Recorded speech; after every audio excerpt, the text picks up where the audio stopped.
Hello. I am an education reform consultant. I have come to bring you the good news about high-stakes tests in our public schools. I have a child who is taking those tests, so I want to know all about that.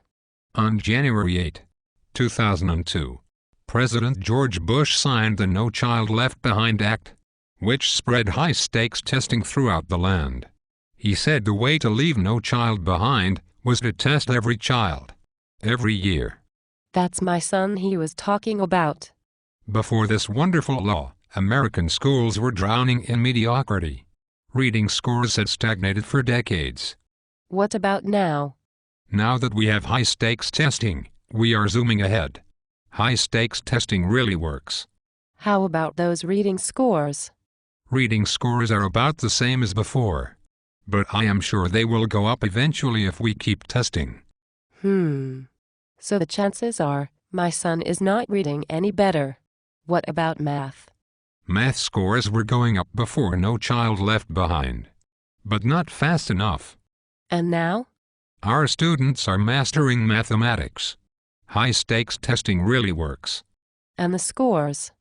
Math scores are going up. Not as fast as before, but they are going up. Math scores slowed down. How is this helping my son? His school stopped teaching music and drama to concentrate on test prep. My son loves acting.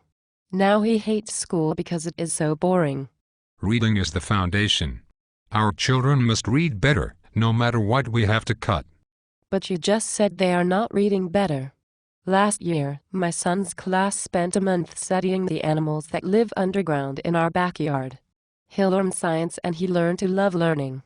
This year, there's no time for exciting projects because everybody has to focus on testing. Teachers are finding ways to make high-stakes testing fun. Some have even produced original music videos to get their kids revved up for the big test. I'm not convinced. Is anybody really better off now that we have high-stakes testing? Absolutely. The companies that write and score standardized tests are making a lot of money. So it's good for a few corporations. Anybody else? Yes. There is more money for consultants to assure you that high-stakes testing really works. Maybe I should become a consultant, so I could afford to put my son in private school, like the school that President Obama praised for not having high-stakes tests. How did you get your job?